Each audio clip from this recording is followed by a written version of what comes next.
সম্মানীয় মঞ্চ,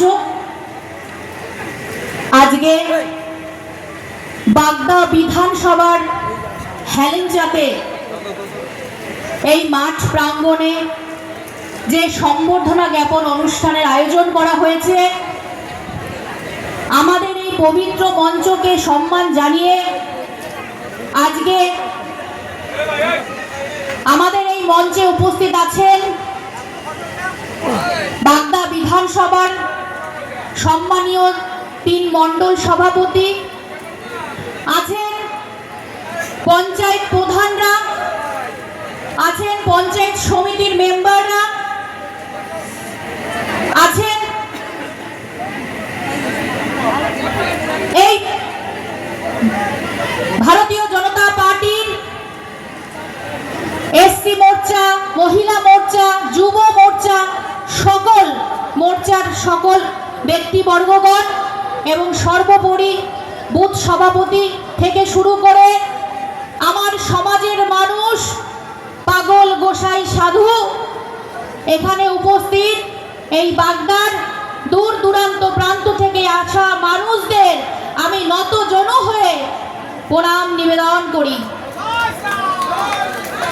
আজকে আপনাদের আশীর্বাদে এবং ভালোবাসায় 2 হাত ভরে যেভাবে আশীর্বাদ করেছেন আমাকে বিশ্বাসের সাথে, এবং আপনাদের সামনে আসতে পেরেছি জয়যুক্ত হয়ে, সত্যি আমি আপনাদের একজন সদস্য হতে পেরে আমি গর্বিত। আপনারা সেই বিশ্বাস, সেই ভরসা, সেই আস্থা আমার উপরে রেখেছেন। আজকে সারা বাংলায় যেভাবে ভারতীয় জনতা পার্টিকে বিপুল সংখ্যক 208টির উপর সিট নিয়ে জয়যুক্ত করে ভারতীয় জনতা পার্টির সরকার গঠন হয়েছে এবং কেন্দ্রে তো রয়েছে ভারতীয় জনতা পার্টির সরকার। এই 2 সরকারের মিলে অর্থাৎ বিজেপি সরকারের পশ্চিমবাংলার যে উন্নয়ন, ইতিমধ্যে আপনাদের এই মঞ্চে আসার কথা ছিল এই বনগাঁ লোকসভার সাংসদ তথা কেন্দ্রীয় প্রতিমন্ত্রী শ্রী শান্তনু ঠাকুর মহাশয়, তিনি আসতে পারেননি।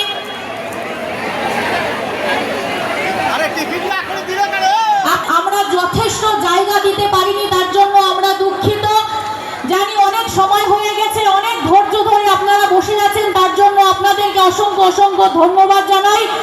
এবং যে কথা বলতে যাচ্ছিলাম, যে ভারতীয় জনতা পার্টির সরকার গড়ার পর থেকে আপনারা দেখেছেন আমাদের সম্মানীয় মুখ্যমন্ত্রী শ্রী শুভেন্দু অধিকারী মহাশয় যে সমস্ত পদক্ষেপগুলো নিয়েছে নজিরবিহীন, এবং গত কদিন আগে যে পশ্চিমবাংলায় যে নতুন সরকারের যে বাজেট ঘোষণা হলো, সেই বাজেট আমাদের এই পশ্চিমবাংলায় এইরকম বাজেট কেউ দেখেনি।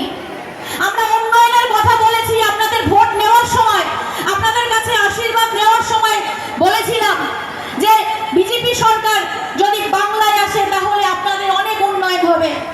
ইতিমধ্যে দীর্ঘ বছর ধরে বন্ধ হয়ে যাওয়া যে 100 দিনের কাজ, সেই 100 দিনের কাজটা 125 দিন হয়ে গেছে এবং চালু হয়ে গেছে, সেটা বাগদায় আমি উদ্বোধনও করে গেছি। এবং তার পাশাপাশি এই বাজেটে প্রত্যেকটা বিধানসভাকে একটা করে যে 5 কোটি টাকার স্টেডিয়াম করা হবে খেলার জন্য, সেটা ঘোষণা হয়ে গেছে এবং আগামী দিনে সেটার কাজও শুরু হবে। তার পাশাপাশি আপনাদের দীর্ঘদিনের দাবি ছিল বনগাঁ টু বাগদার যে রেলপথ, সেই রেলপথের কাজও এর আগে আমাদের সাংসদ শ্রী শান্তনু ঠাকুর মহাশয় আমাদের যে রেল মন্ত্রী ঐশিনী বৈষ্ণবজির কাছে জমা দিয়েছিলেন, কিন্তু আগের সরকার জমি দেয়নি বলে সেই কাজটা অসম্পূর্ণ থেকে গেছে বা হয়নি। কিন্তু আমাদের সরকার অর্থাৎ বিজেপি সরকার প্রতিশ্রুতি দিয়েছে যে 7টা রেলপথের কথা, তার মধ্যে বাগদা বনগাঁর একটা উল্লেখযোগ্য নামও প্রকাশ করেছে, এবং আগামী দিনেও সেটাও হবে। আপনাদের স্বপ্ন সেটাও সত্যি হবে, যে স্বপ্ন আপনারা দীর্ঘ বছর ধরে দেখে আসছেন। কেননা সত্যি একটা অত্যন্ত দরকারি জিনিস, যে একটা পুরো গোটা বিধানসভা, যে বিধানসভায় 2 লক্ষ 2.5 লক্ষর উপরে মানুষের বসবাস, তারা যে রেলপথ থেকে বঞ্চিত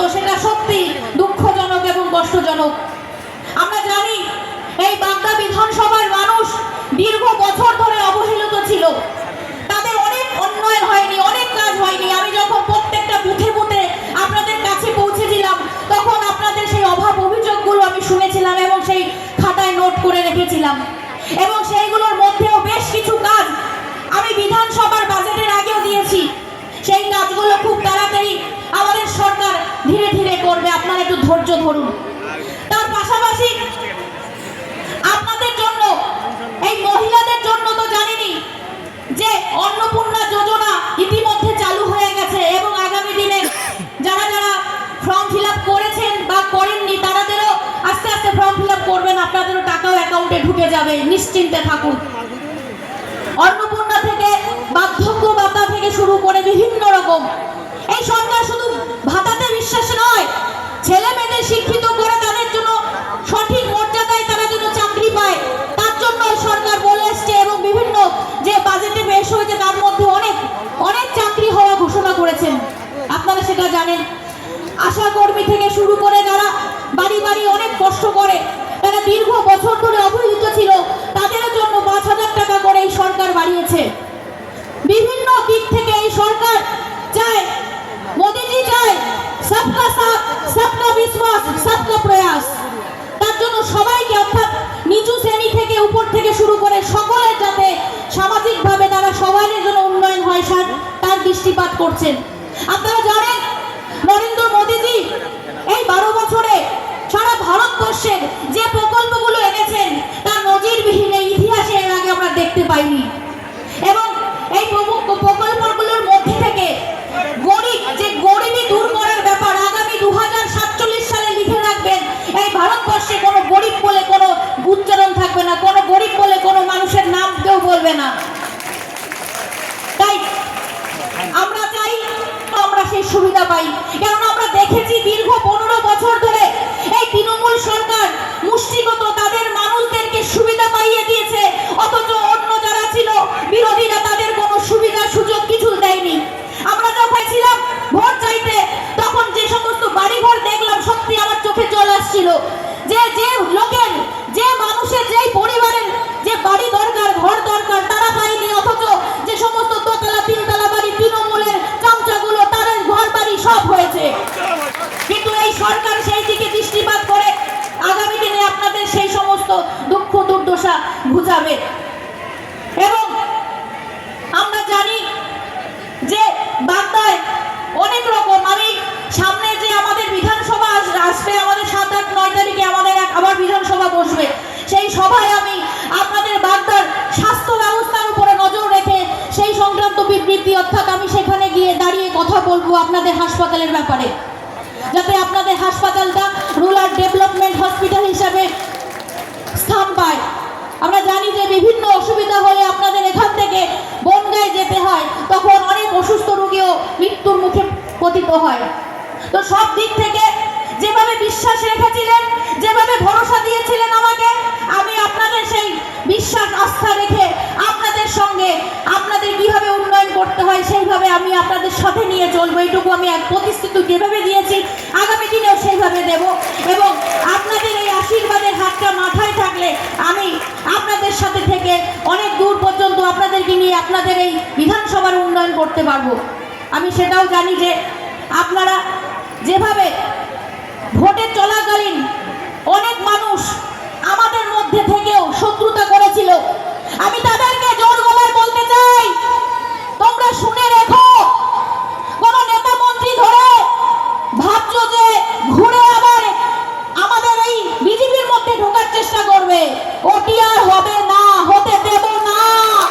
আমাদের কর্মী সমর্থক যারা রয়েছে তারা কিন্তু প্রহরীর মতো দাঁড়িয়ে রয়েছে, সেইটার দিকে নজর আছে তোমরা কি করছো না করছো।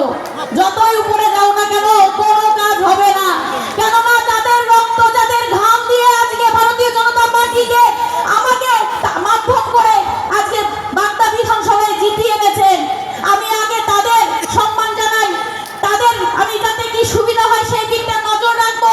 এবং তার পাশাপাশি যেহেতু আমি বাগদার বিধায়ক আর সকলের সেই জায়গা থেকে লক্ষ্য রাখবো, কিন্তু ভারতীয় জনতা পার্টিকে ঢোকার চেষ্টা করলে আগে সামনের দরজাটা দেখে আসতে হবে, বন্ধ না খোলা।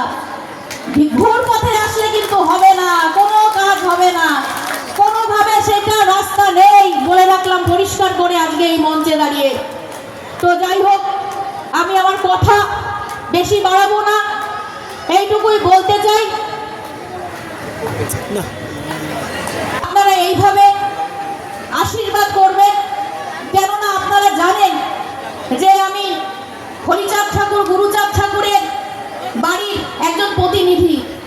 আমি 15 বছর ধরে মানুষের সেবায় নিজেকে নিয়োজিত করেছি। আপনারা জানেন ইতিমধ্যে আমি বাগদায় বহুত আমার নিজস্ব মাতৃসেনার কমিটির মধ্য দিয়ে অনেক মানুষের পাশে ছিলাম, আছি এবং থাকবো। এবং এই মাতৃসেনার থাকাকালীন যখন আমি বিধায়িত হইনি তার আগে রানাঘাটের একটা শিশুকে আমার মাতৃসেনার ট্রাস্টের মধ্য দিয়ে এবং আমাদের কেন্দ্রীয় মন্ত্রী শান্তনু ঠাকুরের মাধ্যম দিয়ে সেই বাচ্চাটির হাতে 60 লক্ষ টাকা তুলে দিয়েছিলাম। তখন কিন্তু কোনো রাজনৈতিক পদে ছিলাম না। ভারতীয় জনতা পার্টিকে অসংখ্য ধন্যবাদ জানাই, রাজ্য নেতৃত্ব এবং কেন্দ্রীয় নেতৃত্বকে, যে বাগদা বিধানসভায় আমাকে এখানে পাঠিয়ে আপনাদের সকলের একটু সেবা করার আমাকে সুযোগ করে দিয়েছে। তাই আমি আরো একবার এই জনগণকে, এই ভারতীয় জনতা পার্টির তথা বাগদার সকল সুনাগরিকদের আমি অসংখ্য ধন্যবাদ জানাই, আন্তরিক শুভেচ্ছা জানিয়ে আমার কথা এখানে শেষ করছি। জয় হিন্দ, ভারত মাতা।